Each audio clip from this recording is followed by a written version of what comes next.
Pokémon Horizons episode 144 just aired, titled Navi's Little Big Adventure, and the most exciting thing I can say about this one is that the title reminds me of Little Big Planet, the most goated game series ever made. But as for the episode itself, it had some really nice moments, but the one thing I really want to talk about is the absolute brutality of one moment in particular, because I'm shocked it was brushed over so heavily. So like and subscribe if you enjoy, and now let's dive into my review. Seeing Navi join the crew properly with the app and the house tour was all very nice and expected. Alt still doesn't accept her though, and Navi doesn't care that Alt doesn't accept her. You know what that means? Development incoming. Navi gets given Freed's old room on the airship, and Alt is a little bit bitter. At first I thought it was maybe because he never got his own room on the airship, while Navi gets one immediately, and I would have totally understood him crashing out about that. But then I remembered Alt actually wanted to sleep on the observation deck because of his motion sickness, so it can't be that. Navi is desperate to prove herself after seeing everybody else with their own jobs, so she begins to help out around the airship. Kind of a little too much though. I guess there's no child labour laws in the Pokemon world. Later on, Navi finds Ditto in its rock form resting with Sableye and Alt, and she accuses them of doing no work, and then she screams at them to wake them up, before pulling Ditto away from them and telling them that Ditto is hers. Oh boy, Navi, you're lucky you're a child, and you're lucky that I don't judge too early, because nobody talks to Alt like that after he helped to save the world from the explorers. And Sableye didn't deserve that either, it was just having a nap with his favourite rock. Low-key, Alt is very valid if he crashed out over this. Navi was rude. So Navi then volunteers to get ingredients and shopping from the nearby town, and Liko volunteers Alt to go with her. She clearly knows the two of them need time together to work through their issues and get to know each other. And writers, you see how easy it was for Liko to pick up on Alt and Navi's feelings and to come up with a solution? Now just keep doing that again with Liko and Pokemon. It perfectly matches her dream of understanding Pokemon's feelings. If she can do it with humans, then why not Pokemon too? It doesn't even have to be anything huge, this is proof of that. Anyway, the two of them set off with their Pokemon, and man, I love the bond between these little purple guys. I find their friendship more interesting than Alt and Navi's so far. Alt and Navi keep bickering while they're shopping and disagreeing over what they had to buy. So yeah, this episode is basically the Horizons equivalent of the Bunnelby and Chespin errand episode, or the Eevee and Grookey errand episode. There's not really anything new here, but it's enjoyable enough. But after more bickering, Navi storms off and immediately gets lost. Loki feels like she ended up in the back rooms. What is this liminal area? That is one crossover I'd love to see Horizons tackle. We don't need Pokemon Sleep or Pokemon Go. Give us Pokemon back rooms.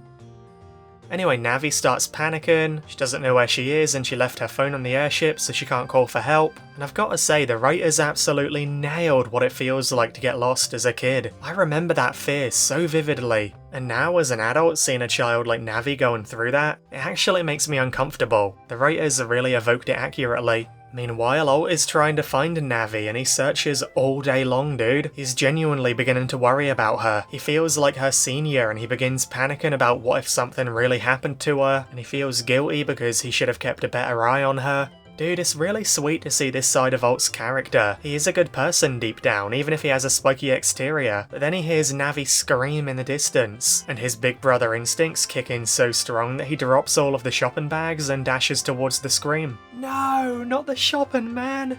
Anyway, meanwhile Navi is being attacked by a Raticate after Ditto got too close. Is it Raticate or Raticate, by the way? I always say Raticate, but you guys can correct me if you want. I'm sure I'll be getting plenty of that with the Rayquaza episode next week anyway, because I won't be caught dead calling him Rayquaza.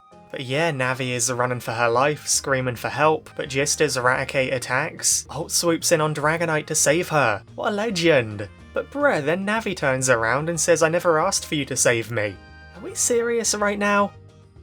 Navi, you were just screaming and crying about to be eaten by a giant rat. I know you're a kid, but you're pushing your luck now, okay? But Alt then quickly shuts her up in the best way possible. He tells her that he's not there to save her. He reminds her that she caught Ditto. She's a Pokemon trainer now. It's time for her to align with Ditto's feelings and battle herself. But he says that he'll be there to coach her through it. And that's really cool of Alt after how she's acted towards him. Navi realises he's right, and she finally understands, so she stands beside Ditto and is ready to fight. Ditto transforms, and dude, I love that this Ditto can only make tiny goofy versions of Pokemon. It's so Pokopia coded. And after a rough start of Raticate dodging and parrying and hitting back, my favourite part of the episode happens. Alt brings back everything Lacey taught him at the Blueberry Academy, and he passes those same lessons on to Navi. He tells her to really watch her opponent to understand them. and that leads to Ditto dodging and landing a quick attack at the perfect moment. Then he tells Navi to use her surroundings, leading to Ditto transforming into Dragonite to dodge the attack. Ditto also lands a very weak Twister. Clearly the little guy has all the heart and courage, but just not quite the power to back it up yet.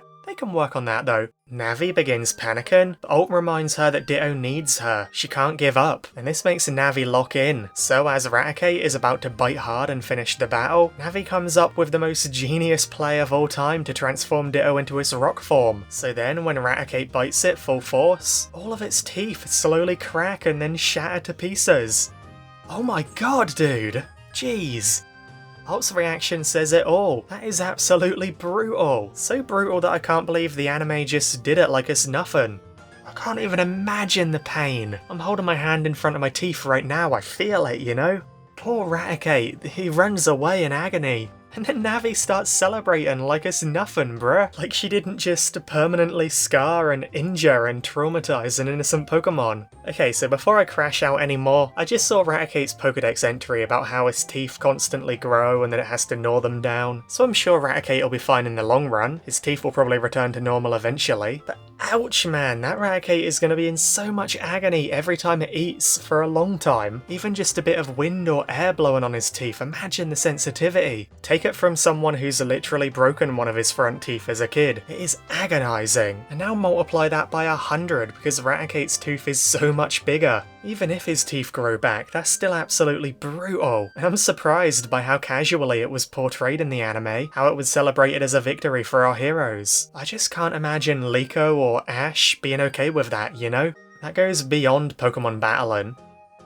So yeah, not the most positive way for Navi's first battle to go, regardless of how she feels. Alt tells Navi that Raticate's teeth grow back, and then Navi compliments him about how much he knows about all of this stuff. And of course, he ties all of it back to Lacey teaching him. I love how much the Blueberry Academy arc still influences our heroes. That's how you know it was a good one. I just wish Liko got something like that there too. Alt compliments Navi's battling, and when she thanks him, he awkwardly blushes before immediately backtracking, saying she's still got plenty to learn, and he even lets her ride Dragonite on the way home, watching her and smiling. How sweet is that? They've come a long way, man. When they get there, Liko thanks Alt for looking after Navi. She knows her idea worked, and he simply says it's his job as a senior member to look after newcomers. And sure, they forgot all the shopping and they left it behind, and they immediately start bickering again when they realise. But regardless of that, after today, their bond has definitely changed for good. I guess pink really does go good with green.